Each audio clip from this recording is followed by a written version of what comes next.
Katışucuları. Buna biz 4 günden beri, 5 günden beri uşunday çoğun çınalı, sayasi çınalığa güve olotabız. Bunun bardığı teң uşul karapayın jaranların jaşosu oңолдугу en çoğun protestik massa olup jaştar. Al jaştardын көйгөйү бүгүн эмне? Jaştardын көйгөйү жумушсуздук, jaştardын көйгөйү жашоонун начарлыгы, jaştardын көйгөйү алардын турак жайынын жоктугу. Ошол учурда миграциялык агымдын абдан күч алгандыгы. 6,5 миллион эл болсок, мына 30 жылдан берки ушундай саясий чыңалуулар бизде 3-4 жолу кайталанып атат. Азыр дагы мына 4 жолку төңкөрүштүн алдында турабыз. Ошонун бардыгы тең бүгүнкү 30 жылдык бийликтин жыйынтыксыз мамлекеттик улуттук секирик менеджментти 6-сазывдын депутаттарынын аркасынан 5 жыл чуркап кабыл алдыра албай койдук ушул мыйзамдычы. Биз бүт 7 областты кыдырып, биз бүгүн эмне үчүн ушундай сыртта саясий кырдаал күч болуп турганда биз ушул жака саясий талкууга, коомдук талкууга чоңчай беренеси 3-берене болуп конституцияда туруш керек болчу. Бирок тилекке каршы 46-берене кылып ыргытып коюшту артка. Ал 46-беренени эмне дейт? 46-беренеде Кыргызстандын ар бир жараны турак жайлуу болууга укуктуу. Өзүнүн мүмкүнчүлүгүнө жараша, эгер өзүнүн мүмкүнчүлүгү болбосо, мамлекеттик бийлик, жергиликтүү бийлик аларды турак жайлуу кылууга милдеттүү деп турат. Ипотекалык программа 2008 жылкы глобалдык кризисти, дүйнөлүк глобалдык кризисти алып келген ипотекалык программаны айла жок киргизди, башка жок. 5 жыл мурун кирген ипотекалык программасы бүгүн 4000 кишини гана үй менен камсыз кыла алды. Ал 4000 кишинин бүгүн Кыргызстанда болгон 20.000 гана кишинин ипотека төлөө мүмкүнчүлүгү бар болчу. Себеби алардын анча иши бар, кызматы бар. А бизде жумушсуздук өкүм сүргөн Кыргызстанда бул ипотека программасы өзүнүн жемишин бербейт. Бул форс-мажордук программа. Мынакей мигранттын баары келип калды, эми кечеги мүмкүнчүлүгү бар 20.000 киши бүгүн 10.000ге түштү деп мен так айта алам. Азыр ипотека компаниясы унчукпаганы менен тилин тиштеп отурат. Ишенбесеңер, бул 4-5 айдан кийин чыгат бул көйгөй. Анан ошол эле учурда биз айтып атабыз. Ипотека программасы Кыргызстан боюнча калктын 1% үчүн гана иштеп атат. Андан сырткары карапайым жарандардын жашоосун оңдойбуз деп, кичи жана орто бизнести жетекчиликке алып, ошолорду көбөйтөлү деп атат. Кичи жана орто бизнести кимдер кыла алат? Кредит ала алгандар кыла алат. Анын кепилдиги барлар ала алат. Карапайым жаран эч качан кредит алып бизнес кыла албайт. Болгон 50.000, 100.000 эгиримди айдап алайын дегенин акчасын төлөй албай азыр азап тартып жүрүшөт. Ошондуктан кичи жана орто бизнести өнүктүрүүгө басым жасалган мамлекеттин багыты дагы туура эмес. Биз айтып атабыз, орто жана кичи бизнести калктын 1% гана кыла алат. Ал эми дүйнөлүк рынокко биздин жарандарды шайкеш келтириш үчүн биз өндүрүш менчиктерин жааматтык кылып ачып берели, бирден эмес. Жааматтык менчиктерди, кандай менчик ачылса да, кирпич завод ачылса да, теплица ачылса дагы, кандай өндүрүш ачылса дагы баардыгын жааматтык кылалы. Ошондо гана жалпы кызыкчылык болот. Союз учурунда биз бирикчилик, чай ичичилик, бири-бирибиз менен ынтымактуу элек деген шарт кандай? Алардын жалпы кызыкчылыгы болгон. Коңшу мамлекеттер менен биздин мөңгүлөрдү сактоо боюнча алар эмне үчүн бизге инвестиция кылыш керек? Эмне үчүн бизде сууну таңарга айлантпай туруп, алар менен келишимге келип, бир столго отуруп, Фергана өрөөнүндөгү ушундай конфликти, суу конфликти бир 5-10 жылдын ичинде чыгып, абдан ушундай согуш чыга турган өрөөн экенин биз билебиз прогноз боюнча. Азыр мөңгүлөрдүн 30% эриди, 50% эригенде биз бири-бирибиз менен суу талашып кырылабыз. Азыр аба эмес, үй эмес, сууга биз зар болобуз. Ошон үчүн биз бүгүнкү күнү ушу улуттук келишимдин шартында коңшу Кытай, мына 12 тараптын бирөө коңшу Кытай мамлекеттери менен келишимге ушундай столго отуруп, ошол кырдаалды аныктап, анан алар менен бир келишимге келип, алардын акчасын биздин альтернативалык жылуулукка өтүү боюнча коюлган өндүрүштө баштайбыз да. Бизде бүт бардык чек ара маселелерин кантип чечүү керек, аякка калктарды жыш отурукташтыруу, ушундай социалдык турак жайларды куруп берүү. Анан эң негизгиси биз каржы булактарын аныктап берип атабыз. Каржы булагын каяктан алышыбыз керек. Ошо кен байлыктарды таратып ийишибиз керек эмес. Сырттан карыз ала калып, бирөөнүн чөнтөгүнө салыш керек эмес. Биз каржы булактарын негизинен 8 мобилизация, анын ичинен энерго сектордагы бошотулган акчалар менен социалдык турак жайларды куруу үчүн ата мекендик өндүрүштөгү курулуш компанияларын ачып, анан бир кирген акчаны 2-3 айлантуу менен келип иштетүү эффективдүү жолдорун берип атабыз.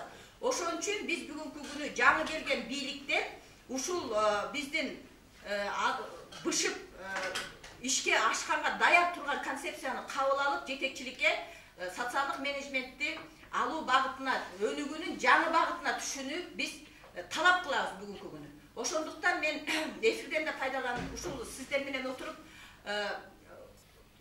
элге таратуу боюнча жок дегенде ошо Facebook'та отуруп бир 2-3 жолу репост кылып койсоңор, ошол бизге жардам болот да бул. Себеби азыр бир түндө отурабы же кызмат үчүн жазылган программалар азыр калкып чыгат. Андай программалар чийки, билесиңер да, чалабыла бат-бат курулган үй бат эле курап түшөт. Ошон үчүн биз фундаменти так, бутуна так коюлган программаны, бышып турган программаны жалпылап, бул ушулардын программасы экен, силердин программа жакшы эмес, бул биз үчүн экен, биздин программа деп программанын ичине кирүүгө чакырабыз да.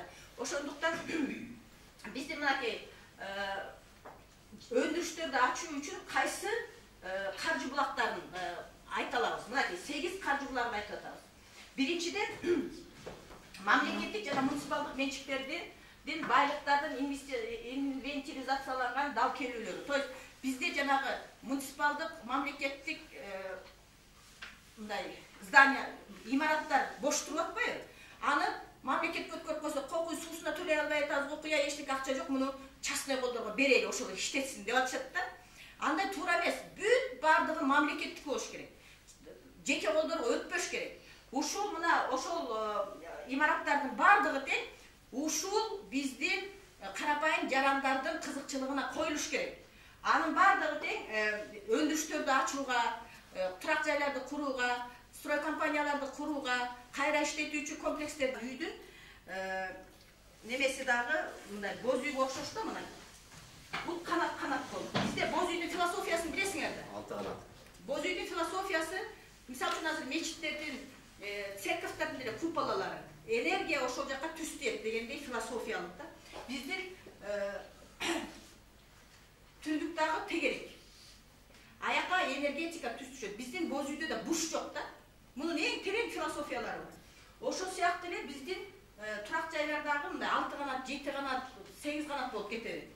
Булар мисалы үчүн могул турак жай 12 квартиралуу, бул 2 этаждан 12 этажга чейин кете берет, сейсма туруктуу, коктук олотторго, тоон этектерине курулуп кете берчү үйлөр да булар. Анан быстро возводимый.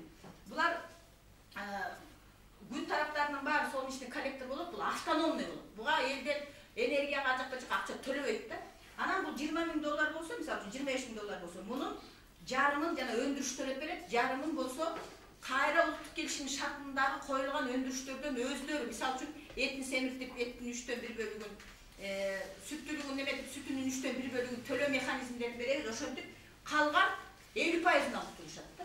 Ошондо Кыргызстандагы ар бир жарандын өндүрүш менчиги болуп калат. Ошондо биз дүйнөлүк рынок шартына жалпы Кыргызстандын жарандарын шайкештейбиз да.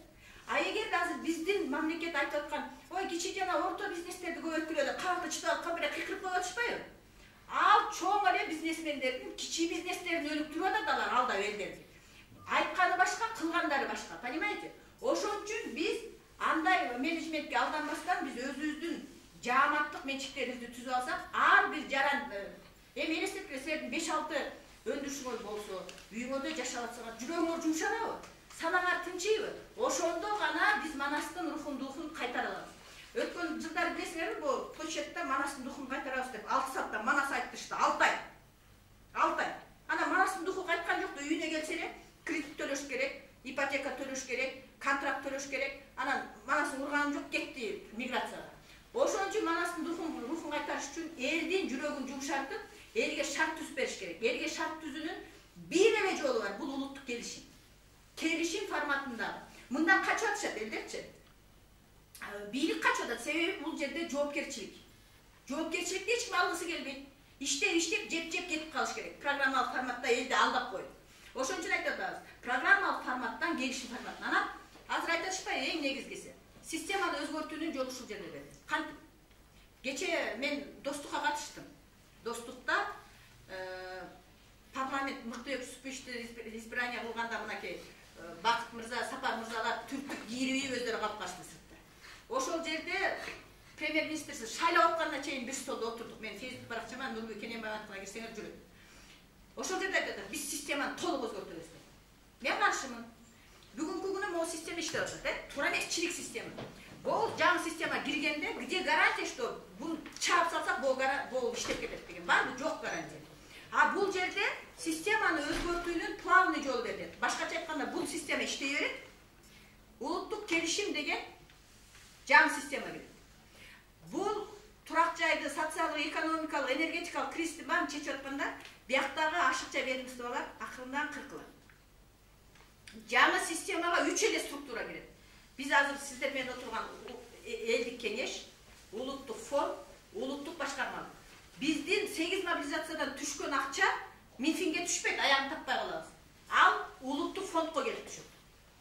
Улуттук фондту ким жетекчилик алат?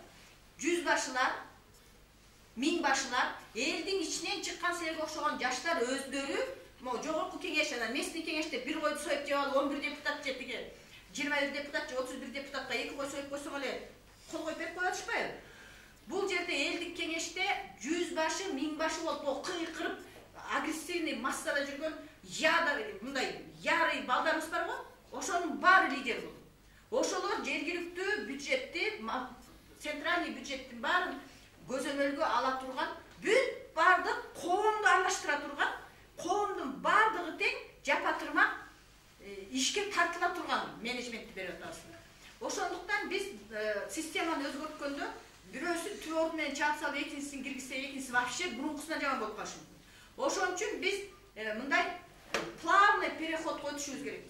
Ушул түшүктөрүнө эмнеге мамлекет көңүл бурбайт да? Анын бир эле себеби бар, эң негизги себеби Нурбек Салдашев айтып кетти. Рыноктук саясат жүрүп атат да бизде болгону. Ал эми карапайым элдин түшүгүн чече турган саясат мамлекет түшүнө да кирбейт. Себеби дегенде анын чөйрөсү бүт заманын өзү рынок болуп атат да. Заман өзү рынок болуп аткандан кийин аларды мындай тикелей күнөөлөштүрүүнүн кажети жок. Ошол себептен биз аларды дал улуттук келишимге, милдеттерге байлап атабыз да, жагы милдеттерди коюп атабыз. Сен ким болбо? Жергиликтүү бийликсиңби? Же президентсиңби, премьер-министрсиңби? Айырмасы жок. Ар биринин милдеттери мындай кылып так мандатталган. Регламенттелген да, ким не кылыш керек, кандай милдетти кантип аткарыш керек. Маселе ошондо турат да. Мына ошол себептен бул дүйнө жүзүндө жок формат болуп атат, тилекке каршы. Ошол себептен дагы алтын чакырыштагы депутаттар дагы баш мыйзамга ант бергенине карабай, Туразай көйгөйүнө түк көңүл бурбай коюшту да. Мына бүгүнкү күндө чыркырап, карапайым эл үчүн мен жанымды берип койгонго даярмын деп Жанар Акаевтар, Элберет Сурабалиевтер, жана башкалар жүрүшөт, кыйкырып өкүрүшүпчү. Карапайым эл үчүн аларды кыйнап аткан эң негизги түшүк үстүндө үй жоктордун түшүгү болуп атат да. 500 миңден кем эмес үй бүлө 3 адамдан эсептесең 1,5 миллион, 4 адамдан эсептесең 2 миллион эл болуп атпайбы? Бул Кыргызстандын 3төн 1 эле бөлүгү болуп атат да, бери жагычы. Эми үстүндө үй жоктордун түшүгү бул деген бул жашоо эмес, бул жөнүндө эптеп күн кечирүү, эптеп өмүр кечирүү да. Бул үй жоктордун түшүгүн ала турган болсок да. Ошол себептен улуттук келишимде ошо үстүндө үй жоктордун дагы милдеттери коюлган. Алар да бул улуттук келишимдин бир 12 тараптын бир тарабы болуп кошулушат да. Алар дагы өз милдеттерин так аткарса, ошондо гана алар үстүндөгү үйлүү болуп, ошол ажырагыс менчиктерге ээ болот. Эгер аткарбаса, анда өзүнүн түшүгү өзү так жүрө берет. Бул улуттук келишимге так кол коюп, кошулгандар гана бул улуттук келишимдин таасири таркатылат, жайылтылат да аларга. Мына ошол себептен бизде ошол улуттук келишим улуттук келишим. Бул дүйнөлүк көйгөйлөр чече турган улуттук келишимде. Но Туразай көйгөйү бул дүйнөлүк проблема. Дүйнө жүзү бүт бар баш катырышып, ушунун жол таппай, дагы да кайра 2008-жылы глобалдык кризисти чакырган Туразай көйгөйү кайра ипотеканы жандандырып, ошол ипотека жолу менен кайра кетип атышат да. Себеби дегенде аларда жаңы идея, жаңы мындай прорывной идеялар жок болуп атат. Мына өзүңүздөр жакшы билесиздер, Трамп Американын президенти болуп, ал экинчи жолу шайланам деп атат. Ал эмне кандай идеянын эмес чакырыгы менен президент болуп шайланды. Ал дал ушул рыноктук үстөмдүктү карапайым элден алып салам деген эме менен уран менен келди да. Рынок сени бардыгын үстөмдүк менен давить кылып атат, сени баардыгы ашматайга чыгарып атат. Дал ошол эмени рынокту мен сындырып, кыр аркасын карапайым эл үчүн иштеткенге мен убада берем деп, ошол убада менен президент болуп шайланды. Тилекке каршы рыноктук монстрлар ага каршы иштешип, ал бүгүнкү күндө ошондой тирешип жүрүп атат. Улуттук келишим шарты боюнча карапайым элдерге мындай сверхъестественный тапшырмалар коюлган, милдеттер коюлган жок. Эки кол, эки бут менен аткара турган жөнөкөй эле милдеттер коюлуп атат аларга дагы. Себеби деген бекер окуп аш болбойт дейт. Эгер аларга жөн эле эчтеке сен кылбайсың, сен жапаштап жата бересиң, сен тура жайыңды биз негизинде иштеп, сен үчүн тура жайлы кылып коебуз деген андай ой жок. Ошол себептен аларга дагы так милдеттер коюлуп, бул улуттук келишимдин мөөнөтү 5 жылдык. 5 жылдык мөөнөт. Мына Кудай буйруп быйыл азыр жаңы бийлик келсе, алар менен ушул жумуштарды баштасак, 5 жылдын ичинде жакынкы 2-3 жылдын ичинде жер-жерлерде 9 түрдүү өндүрүштөр ачылып, анан дагы 1-2 жылдын ичинде тура жайлар бүт курулуп, жалпысынан. Биз эмнеден жумушту эмнеден баштайбыз? Биз тура жай куруудан баштабайбыз. Биз тура жайга каражат таба турган өндүрүш булактарын түзүүдөн баштайбыз. Эгерде каражат таба турган булактарды түзбөсөк, тура жайды куруп алсак, тура жай ал деген эмне? Капиталды консервациялык коет, анан өмүр бою тура жайга кул болуп иштеп жүрө бересиң. Ошол себептен тура жайга таба турган, каражат төлөй турган өндүрүштөрдү ачып туруп, анан кийин параллелдүү түрдө тура жай курууга өтөбүз да. Ошондо гана биз тура жолго түшүп, тура жолду тандаган болобуз да. Бул жерде Мореке улуттук келишим ушу карапайым эл үчүн түзүлгөн улуттук келишим да, карапайым эл таламын талашкан улуттук келишим. Бул улуттук келишим мына 60-чакырылыштагы депутаттар дагы эмнеге улуттук келишим, эмне аны каягын жейбиз, кантип жутабыз эле дешет да. Ой, өздөрү бери жагы эле 250дөй эл аралык келишимди ратификацияны мыйзамдаштырып өткөрүп коюп атышат да. Ал эми бир улуттук келишимди ошол эле Жанар Акаевге мен 10 жолу кайрылдым. Өз ачык отурсаңыз чыгарып бүт деп таркаттык, кайра таркаттык. Айнымайындар, мына мыйзам долбоорлор даяр. Ушуну кабыл алып бергилип коюп алалы десек, келбейдат биздин партияга кире алгыла, биздин платформасы тура калгыла, дешимде баягы эле өзүнүн баягы саясий амбицияларын эле ошого таканып туруп алышат да. Айнымай биз эми карапайым эл үчүн келип атабыз. Биз партияны биз тааныбайбыз. Карапайым эл үчүн ушуну алып койгула десек эле, эртең кел, бүрсүнү кел. Ошондой эле бир азыр ушу резолюцияны окуп коеюн. Акыркы жылдардагы жакырчылык элдик нааразычылыкты жаратып, психологиялык жана социалдык чыналууларды күчөтүп, жыйынтыгында саясий чыналууларга алып келди. Карапайым эл өлкөдөгү саясий дестабилизациянын детонаторлору болуп калууда. Албетте жакырчылык жанына баткан экономикалык үстөмдүктүн курмандыгы болгон карапайым эл ар кандай саясий күчтөрдүн саясий куралы болуп келүүдө. 30 жылдан берки коррупциялашкан өлкөдө экономикалык өсүштүн жоктугу, декларативдик каалоо тилек, аткаруучулук жоопкерчилиги жок форматтагы өкмөттүн, бийликтин кооз программалары элдин бийликке болгон ишенимин өлтүрүп, эл менен бийликтин ортосундагы келишпес чоң ажырымды пайда кылып, үмүткөр жүрөктөр ташка айланып калганын моюндабаска айла жок. Тилекке каршы элдик пикир менен эсептешпеген, байлыгына чиренген, уурдалган каражаттарын оңго солго чачкан бийлик партиялары, атанган партиялар дагы карапайым элди бийлик алмаштыруу куралы катары колдонуп келишти. Социалдык чыналуу чегинен ашып учурдагы үч төңкөрүш далилдеп турат. Революциялык маанайдагы протесттик массанын ичиндеги ар бир башка берилимдеген коррупцияга каршы аттанган жалын жүрөк көкжал патриоттор менен да эсептешпей коюу жаңылыштык болорун жакшы билесиңер. Элдин жакырчылыктан жабыркаган алсыз психологиясы колдонуу бийликтен эмес, ушундай элдик карапайым патриоттордон издеп калганын,